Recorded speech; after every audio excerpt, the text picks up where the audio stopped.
Okay. To start off, I would like to start the panel with Dr. Inda first. Um, I would like you to share what's driving the growing momentum for ESG adoption across ASEAN, and how are regional dynamics shaping national priorities? Yeah, good morning everyone, and thank you for the question. I think to answer your question, as we know that business has two main drivers, which is the buyers and also the investors. So I think both are the main drivers to push ESG into the implementation of the business.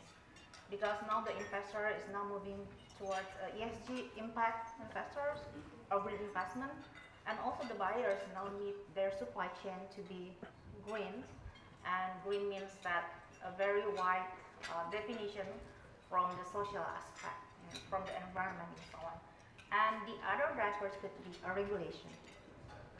But of course, in ASEAN countries, the regulation may be diverse.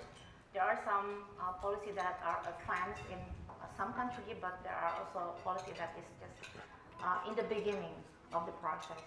So I think that's the main driver for the business to implement their ESG. And for Esther, you are one of Asia's early ESG pioneers. How have you seen corporate sustainability evolve in the region? What distinguishes Asia's trajectory from Western markets? Well, good morning, and I just arrived last night at 9 o'clock, and it's so buzzing here. Congratulations to Malaysia. I stay next door, in Singapore. Well, I think if I look back at my 30 years, humble journey in sustainability, when I first started, life was much easier. Very lonely, but easier. No need to fly here, fly there, and just to advocate sustainability. The first 10 years was very slow. Even in Singapore, we actually, for those who may not know CDL, we are a developer, just celebrated 60th anniversary. We headquartered in Singapore, but we operate in 29 countries and regions. We build home, commercial property, hotels, we have 160 hotels worldwide. So sustainability started as more like environmental conservation. Our ethos we established in 1995 was conserving as we construct. And now, without knowing that, 30 years later, it is more relevant than ever, because we need to take care of the planet first. If we don't conserve resources and all, we will not be able to take care of people and market for businesses to thrive. We are a listed company, we are private. We need to talk to our investor. We have obligations to maintain, provide job for our people and our supply chain also. So the whole involvement today is quite different from 30 years ago. In fact, less than 1 month ago, we were actually at Climate Week, New York City. And in fact, before I went, we all thought that this is going to be very washed down and not quite exciting and all that. But below and below, it was like 1,000 events over 1 week, 10,000 people running around and all. So humanly not possible to cover so many. So I mainly part myself with Climate Group and also UN Global Compact. Sustainability now, you have to really articulate it with business case as the main driver. You can't tell my investors that, oh, it's for long-term resilience. 10 years, 20 years later, you will know. They will not buy this story anymore. So now the runway is much shorter. 30 years ago, I can say long-term resilience. But now, they have to look at, you need to balance it with near-term benefits. What ROI can you really bring back to the company, to the investors? So these are the very important aspect. Anyway, we are only 5 years away from 2030. Not that near, not that far. And then for SDG, less than 20% are on track, the other 80% are not. So climate action is one aspect that we need to run much faster. So I think that the whole involvement of sustainability journey, you need to run faster, you need to look at business case, you need to align with global best practices and also national agenda. So the so-called ABC to me is like the alignment, you need business case, and C is very important. C represents climate first, very important. Carbon management, very important. And also collaboration. You can't do it alone. especially ASEAN now is in the best position to drive change because of our rapid urbanization and fast development. I always say that, when I'm overseas, I always fly that Asian and ASEAN flag, that this is the moment for us to move up from the back seat to the front seat. Yeah. So talking about the runway getting shorter, I think we have a very good, diverse new voice on the panel, Mr. KK from Masters. Blockchain has been touted as a game changer for transparency and traceability. How do you see it transforming ESG reporting and accountability in real world applications? Yeah. So the question, for the question, I have 2 points for that. The first point is the ESG reporting. The second point is the supply chain. Yeah, because ESG reporting, we all know they have 3 steps for it. The first step is the ESG assessment report. The second thing is the ESG standard operator. So the third thing is the ESG carbon credit exchange, right? So for the point is, when we say that like Vera standard, like gold standard, when the standard in every country is differences, right? So where's the how to trace the ESG report in real time? Yeah, because all the ESG report is, we call that ex post reporting, right? Ex post reporting, that means when we did 2 years report, so after that we go back to see the report, the result on the report. So that's the main point to make the time shorten is blockchain can be the real time data reporting. Yeah. So that's the first point. So the second point is when we talk about supply chain is scope 1, scope 2, and scope 3, right? Scope 3 is the point to point. Yeah, that means where we involve many parties inside, many countries inside. So we will affect a lot of the auditor, the operator. So if the data is exposed data, so the efficiency will cut the value, right? So when we can make the data immediately, so it's the real-time data, so the report will be valuable. Yeah, will cut down the cost, cut down the audit cost, cut down the operator cost, makes the carbon credit more efficiency can go wide, not just in Malaysia, Singapore, China, maybe US, can go worldwide. So that's the point that we have to bring up. And I would like to direct the next question to both Dr. Inda and also to tackle together. Dr. Inda, how effective are ASEAN's sustainability frameworks in harmonizing the ESG practices now? Like, where do you see the gaps are? And KK, where can blockchain come in to address some of these gaps through the technology? Right. So I think talking about the frameworks, it could be very tricky because the framework itself is good to guide the private sectors, but to implement the framework, I think that's another question. So many of, for example, because IBCSD has a parent organization in WBCSD, we sometimes revert to WBCSD frameworks on any case like environment, energy, and also social aspect. But when we try to implement in Indonesia, I think we need to adopt in the local context because different culture, different capacity of the manpowers, and also financing, etc. I think that challenge for implementing the framework itself. So if you ask how effective, I think it really depends on the readiness of the country. So I think I believe from Ms. Esther, sorry, you mentioned about collaboration. So IBCSD also play a role as a platform. We try to bridge communication between the regulator or the government to the business. Where is the gap? So I think that's also an important process. Yeah. So for me, the framework is have to localize. That's totally agree. So the second thing is the platform that we need to create. Yeah. So what blockchain can help with the platform is we have to know what is the fundamental of blockchain. And what blockchain can help with the data, right? So if a factory, their data is just for internally, so we can foresee that the data will not go on chain, yeah, because just for their internally, right? So when we talk about scope 3, ESG scope 3, that means the data have to be on internally to external, to third party to verify. So the data will be on chain. Then after that, can go back to the ESG reporting, ESG framework. Then after that, come out the blockchain-based system. So let the carbon credit become the tokenizations. So can on the blockchain-based system can trade around the world. Yeah. So that's the fundamental. That's the infrastructure that blockchain can help.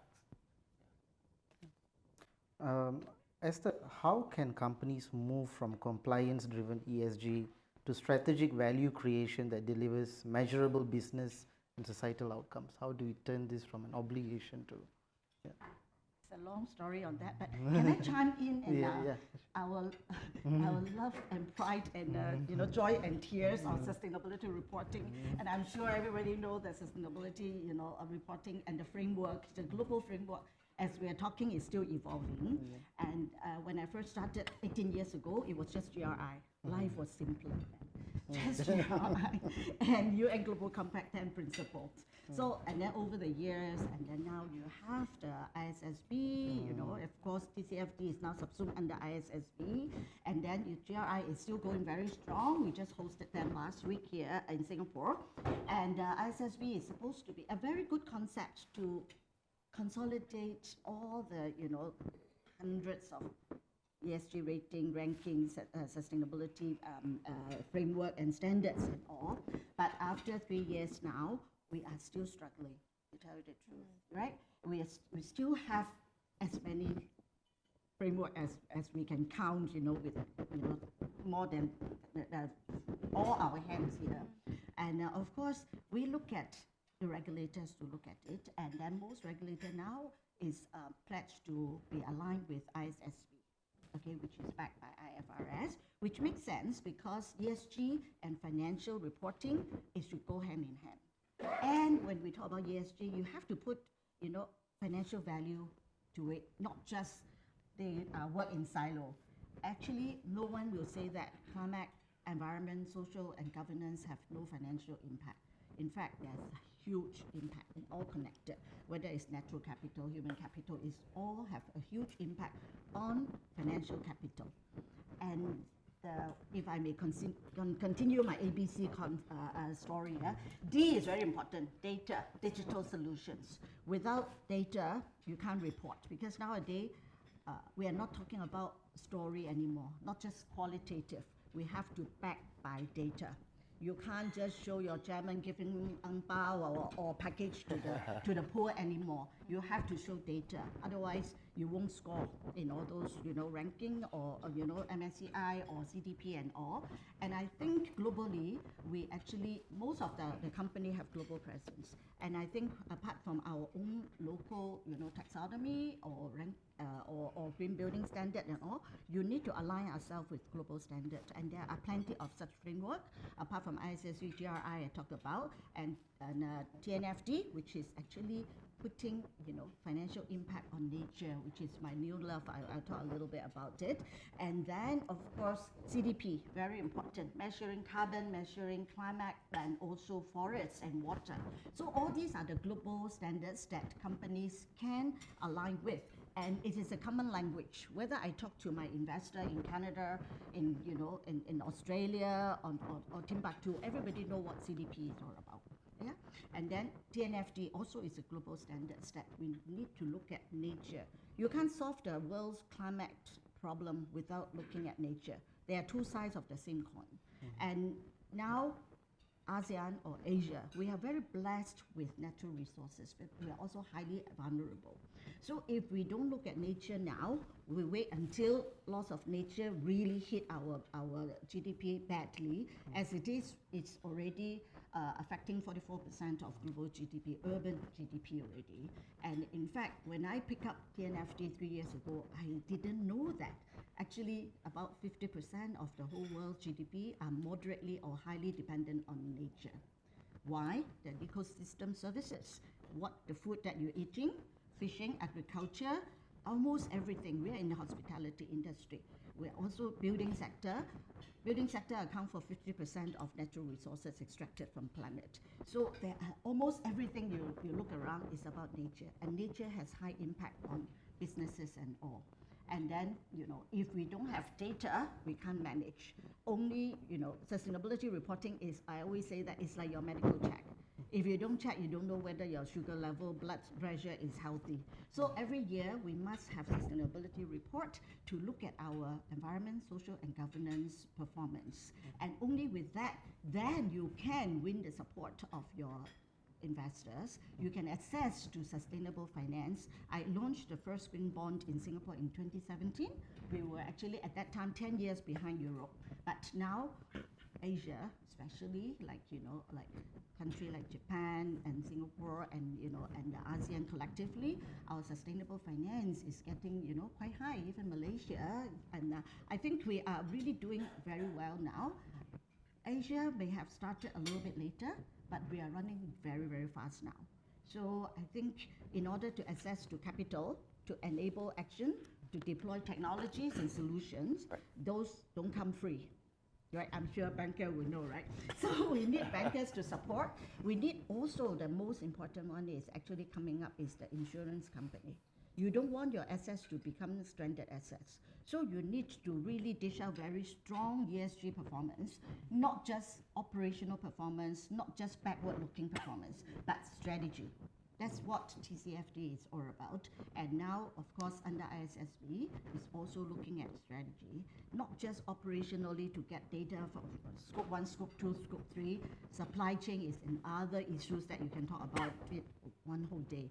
But safe to say that we need data, we need collaboration, we need to empower our supply chain, because if they don't provide me data, my scope 3 data will not, be credible. So we are engaging supply chain for the past 2 years, enabling them and empower them to learn carbon accounting, carbon reporting. Tough to engage SME, but we have no choice. In Singapore, 90% of our enterprises are SME, and they account for 70% of our workforce and 50% of GDP. You don't talk to SME, large company will not have data and will not be able to report. Yeah. And I mean, we talked about challenges and we talked about gaps a bit. Now I'm trying to pivot a bit to what we have done right as well.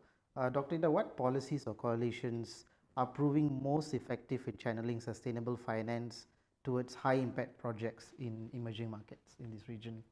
Yeah, I think that will be almost similar answer like Miss Esther, like we talk about regulation, finance, and also the business itself in practice, I mean. Because I think that's the important element when we talk about transformation.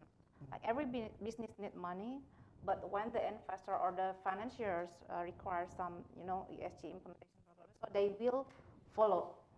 And also about regulation, sometimes there is a gap between the regulation and also the business understanding about why factors. So my concern is because, now there are so many requirements, there are so many regulations. I'm afraid that the business only fulfill or checklisting all the requirements without knowing why.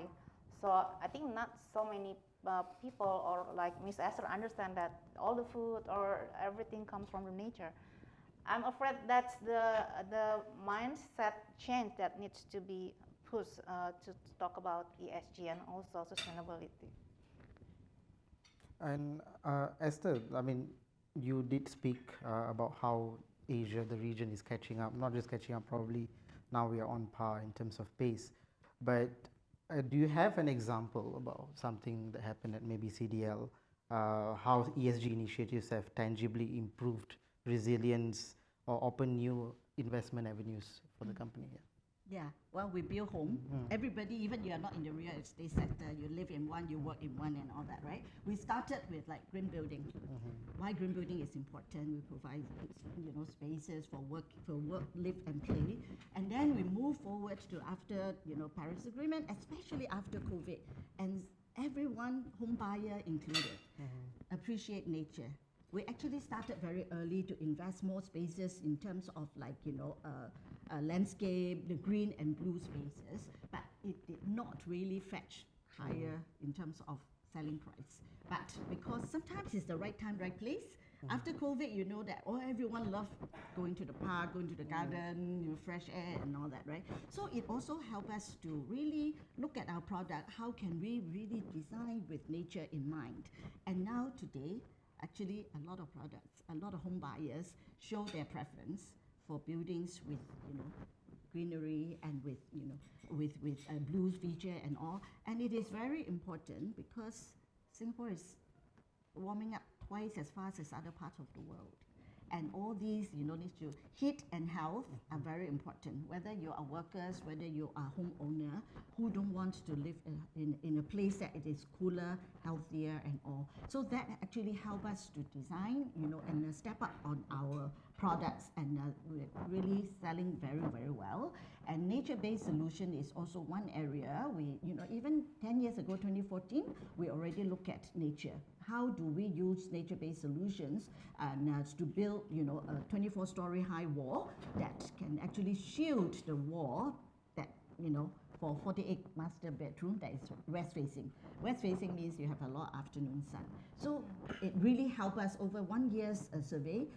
It actually cooled the internal space by up to 3 degrees Celsius. And it is amazing.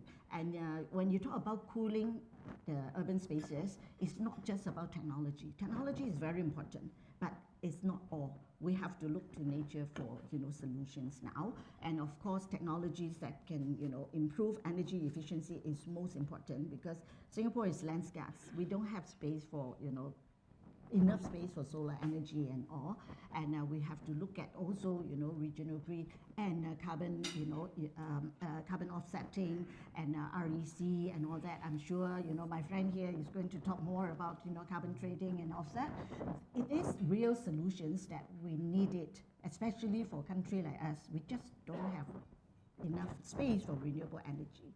But technology is very important, and nature-based solutions go hand in hand in order to make our urban spaces more livable, cooler, and also very important, lives and livelihood of people depending on comfortable natural environment. Okay, we are running short of time, but I would like to ask a last question towards KK. If you have any examples as well, about how tokenization is reshaping access to sustainable finance, or how blockchain can democratize investment. Are there examples already in the region that you can share? Yeah, so we talk about the democratizing investment. We talk about democratization and tokenization. So we have to know what is the difference of tokenization and traditional finance, right? So tokenization and traditional finance, the main difference is the fraction, right? Fractionalized asset. So tokenization, when we talk about carbon credit, we trace all the scope 1, scope 2, scope 3 to all the supply chain. So after that, we can count out the carbon credit. So after that, we can count out a blockchain-based system to do the trading, right? So if we have the method, or we have the standard on it, so all around the world, all around the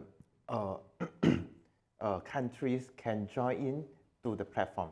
So like not just in like Malaysia, not just for the NFC, SME, and around the world, and around like Singaporeans, like Thailand, right? Like all the countries can join into the platform. So just create a wallet. Maybe in Malaysia, we can count out like purpose bound money. It's a new method of stablecoin in Malaysia. Our Bank Negara is already come out with the method, right? So we can build on top of it. let the purpose more money become the settlement. So just within the platform, right? And the platform can serve the democratizations and the tokenizations. Let all the parties can join in, right? Then we can trace all the carbon credits within the supply chain. Yeah. So that's the whole point and the main point of the tokenization on carbon credits, right? Great. So that concludes our time for this panel. Thank you so much, Esther. Thank you, Dr. Inda. Thank you, Kitty. Right. I would like to.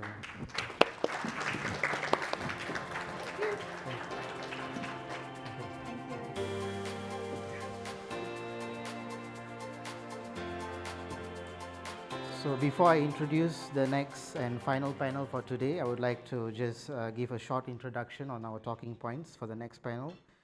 Next, we're going to talk about cross-border carbon shock, Asia's high-stakes trade test. Europe's looming carbon tariffs and deforestation regulation put ASEAN's exporters and China's industrial giants on notice. Fragmented ESG regimes may no longer be enough. Carbon intensity is becoming a direct determinant of competitiveness. We'll explore whether bold moves on carbon pricing and sustainable green supply chains can keep Asia ahead in a trade system where carbon costs and due diligence are built into every deal. So I would like to now invite to this panel Dr. Wei-nee Chen, the head of carbon markets, Bursa Malaysia. Is Oi-Yee Choo, the Chief Executive Officer of Climate Impact X, a carbon markets platform. And Dr. Vichshuwan, who is the Head of Climate Solutions at BCPG Renewable Energy Company.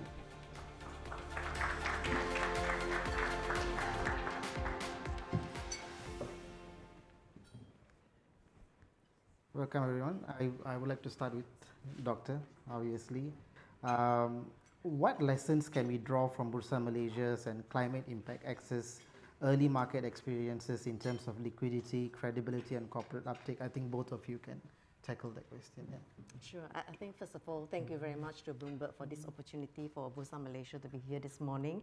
And I think with regards to the lessons learned, first of all, maybe backpedal a little bit why Malaysia actually have the carbon exchange. Obviously, one of the reasons is because we need to actually pivot the whole ecosystem towards a more greener economy, and also, of course, to raise awareness among corporates about all these pending cross-border kind of a CBAM that is actually arising. In terms of the liquidity, I think it's fair to say that in any nascent market, and I'm sure it's faced globally as well for the VCM, it has been rather muted kind of a market.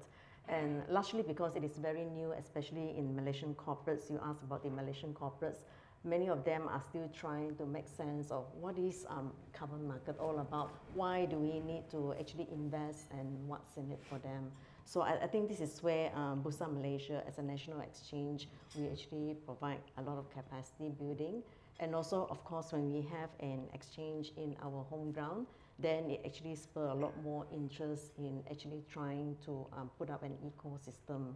And I think this is where Malaysia, although we have very few carbon projects, but one of the renowned ones, like the nature base, we have the Kuamut in Sabah, that's around 83,000 hectares. That is really one of the best in class in the IFM. In terms of biogas, we have a lot of opportunities. We have over 450 palm oil mills in the country. And recently, a few months ago, BCX just auctioned the very first of the biogas project from the Monsoon Langkam.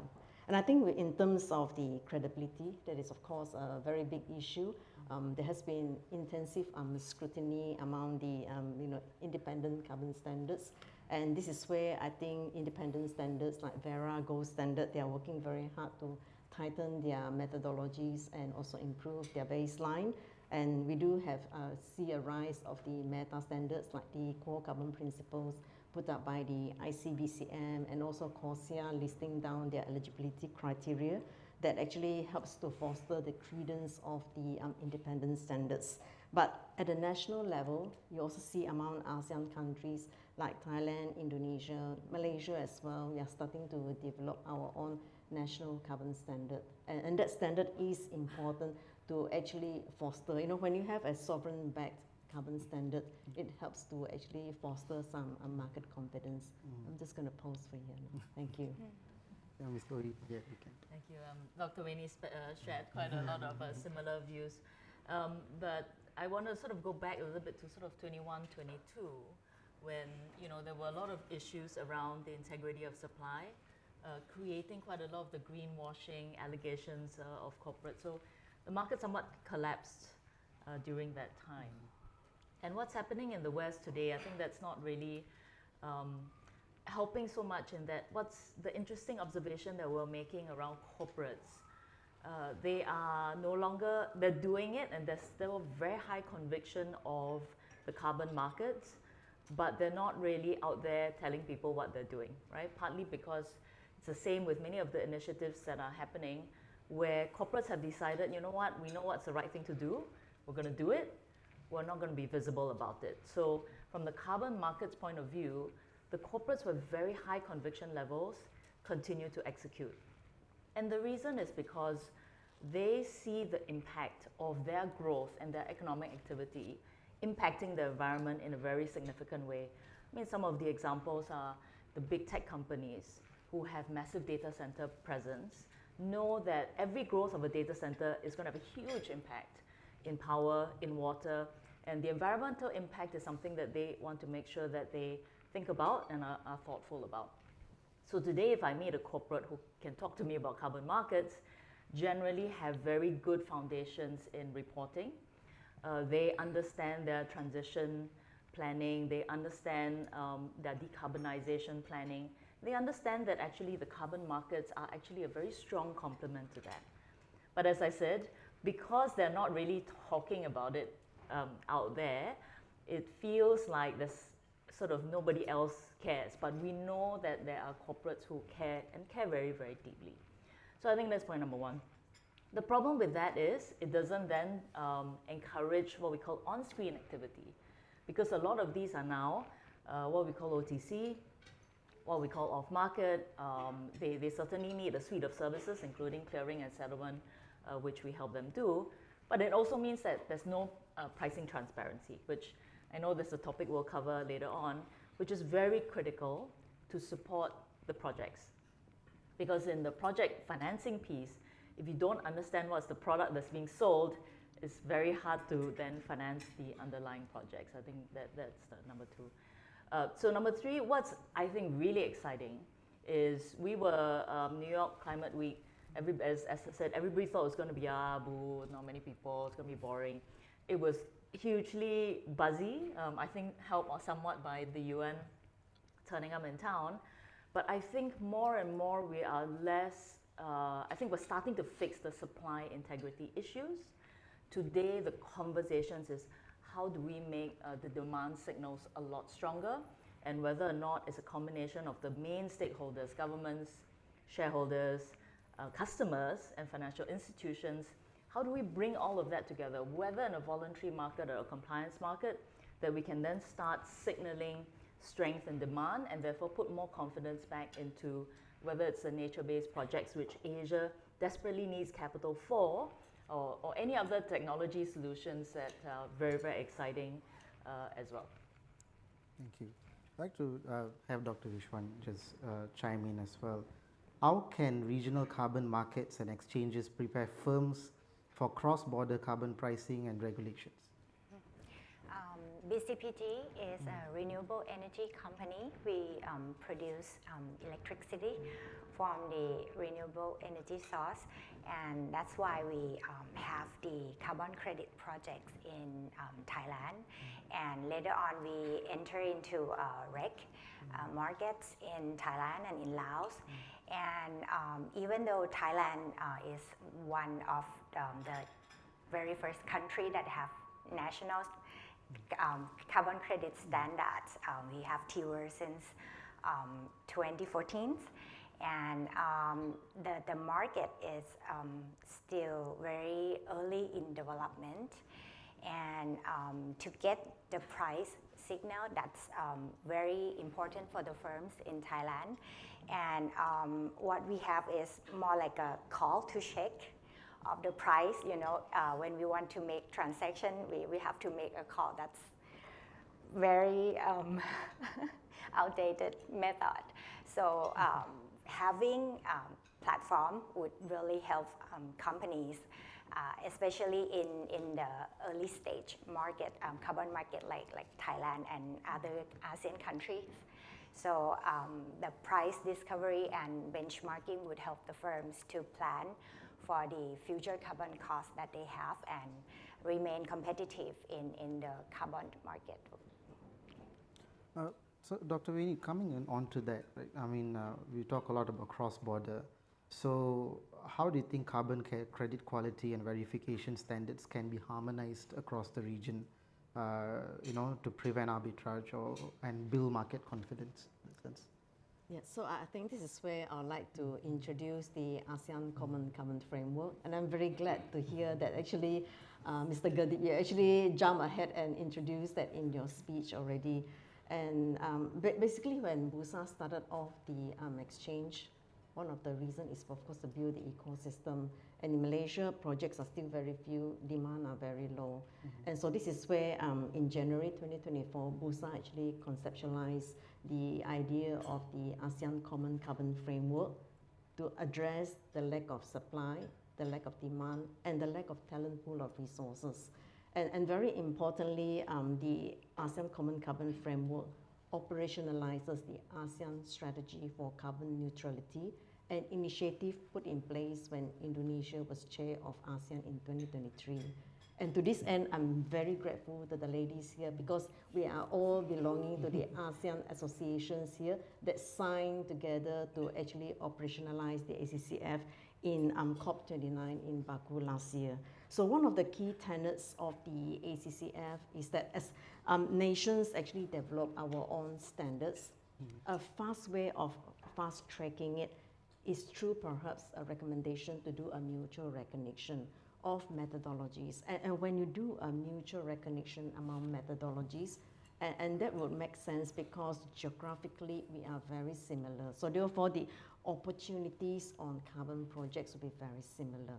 So the effect of doing this mutual recognition is that we harmonize the standards. And when we harmonize the standards, it helps to improve the market interoperability. So one has another spill effect over the other. And of course, when you have a sovereign-backed carbon standards, just like what Thailand is having, Indonesia is having, then that will help to actually foster the market confidence. But I think with regards to how do you prevent carbon arbitrage, I think EU is trying to handle that carbon leakage through imposing their carbon pricing onto the developed nations. And while the principle of it might be good, but whether it violates the UN's principle of the common but differentiated responsibilities is really very questionable. But I think a much more maybe equitable way is that while we have a lot of opportunities to decarbonize in this part of the world, why not turn the table around instead and apply the same carbon pricing and be willing to pay for that 1 ton of emissions reduction and removal in this part of the world instead of penalizing us. That way you will be able to see more of the financing that will be unlocked from the global north to the global south, which I believe is the principles of the CBDR anyway. I think you can also weigh in on that. So I think one of the broader concerns that we have in the market is the fragmentation issue, right? I mean, the part of the issue is carbon is actually not, in most countries, a regulated instrument. And so anybody can set up a carbon sort of credit shop, right? And you don't even know whether legitimate or not. But luckily, Dr. Wei-nee and myself, we operate exchanges that are owned by the main exchange, so, plug to us. But what's happening? Fragmentation of platforms delivering it, but also fragmentation of supply. So, and what's happening is clearly national standards are evolving. Because there generally is a recognition that national standards cater to the particular country and the particular quality and the particular projects that they have, which might be somewhat different from the Western world, for example. So one of the few initiatives that certainly ASEAN is trying to do is trying to harmonize that.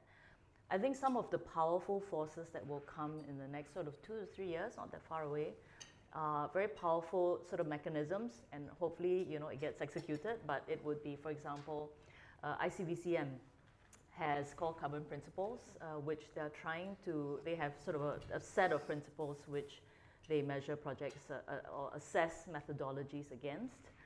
That is becoming quite a powerful tool for corporates to use when they are looking at the quality of projects. But that's again a more voluntary spectrum, but it is starting to sort of penetrate towards, Singapore VCM guidance is looking at it, and certainly in Singapore's corporate claims guidance, we're thinking about the core carbon principles as a voluntary meta standard.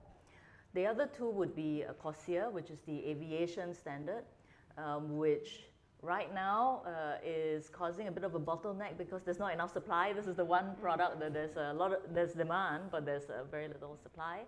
And we're hoping that will open up, for example, I think Thailand is on track to be approved as a registry into CORSIA. That will be very powerful. And the third one is Article 6, which is the UN FCCC mechanism. And that sort of brings together both the voluntary markets and the compliance markets in a global type of mechanism that the underlying projects are likely to be quite similar. The question is, how do they then get approved by 6.4? So these three meta standards will hopefully drive a more common language. In fact, I think CORSIA and CCP or ICBCM will eventually somewhat converge. But hopefully with the meta standards, then people have a single language and can then trade, because as you can imagine, actually carbon is quite a global product. And so the more that we understand the variety of products, but from nature to technology-based, the more that we can make the right assessments and the more that we can make the right investments. Dr. Vichshuwan, where do you see the information gap that exists today in terms of carbon data, pricing signals, or regulatory coordination? In my view, one of the biggest challenge to scaling up carbon credit market in Asia would be a lack of reliable and inconsistency of information, and these gaps lies across the carbon data, price volatility, and regulatory coordination. For carbon data, I think the previous session already addressed it. It's very important to have a harmonized or standardized framework for ASEAN, and for the firms to have a standard reporting measures and methodology in reporting. That's very helpful.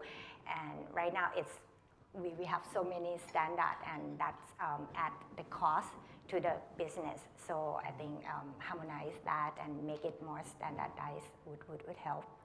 And for the price volatility, having regional exchange platform that would really help improve transparency of the price and make firms and investor financiers to be able to price the risks more correctly. And last one is the on the policy. In my view, a delay and variety of and it's like very early years of the implementation of Article 6 and also a project under Article 6 are quite different from country to country, even in ASEAN. So that's also hinder a growth of integrity and reliable market, credible markets. I would like to direct the next question across the panel, actually, from different perspectives. You might be able to. What do financiers you think need the most to underwrite decarbonization risk?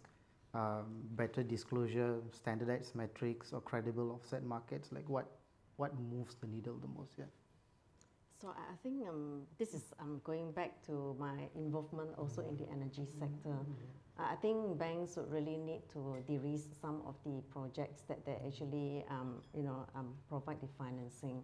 And I think this is where we need to learn that if there is no demand, no real demand for the carbon credits, no long of takers at a certain price, it's going to be very expensive. So that would be one aspect. So which is why for Bursa, our call to the government's call for action is for Article 6 to be sorted out, the national arrangements. To that end, I think, kudos to the government. They are developing the national policy on the carbon market, and as well as the National Climate Change Bill, which actually have provisions for the Article 6, which the previous speakers have mentioned, where most of the market demand is coming from, and also, of course, the carbon tax that we are planning to implement by next year, and in a few years, we may have the domestic emissions trading scheme. So demand would be very important.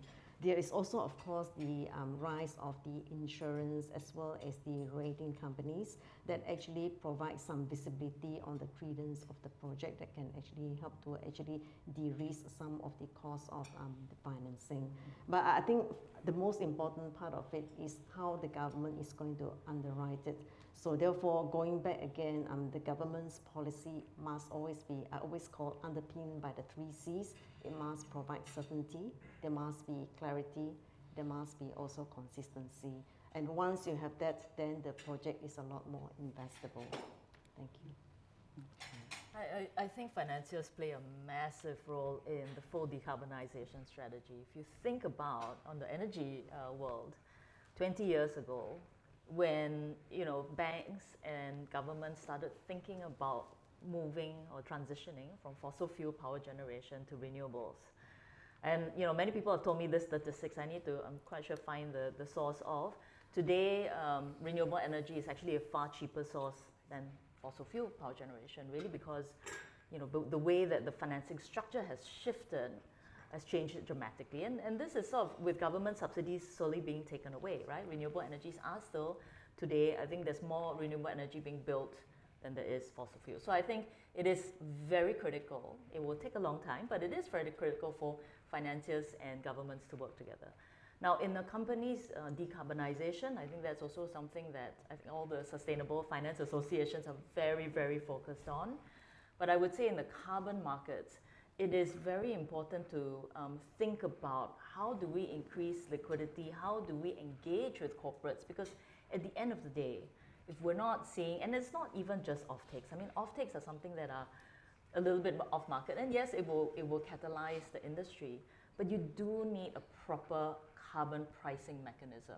And at the moment, in the VCM world, it's trading a little bit from the private equity market to the listed sort of corporate market. Every company, every project has a different unique feature, country differences, project type differences, quality differences that create pricing differentials that are somewhat hard to, for a corporate who's buying carbon credit, right? I mean, how do you know what's the right pricing? The second thing that will hopefully get a bit more developed is with the compliance market. Like for example, CORSIA, what we're seeing is the large buyers are starting to think about just compliance and less about project features. So today everybody talks about pricing in this is a CORSIA credit or eligible credit. They don't really say, okay, this is a coastal project in Africa or a nature project in Malaysia. So I think those are key things that will help the market develop some pricing benchmark mechanisms that will be very powerful. I think that so many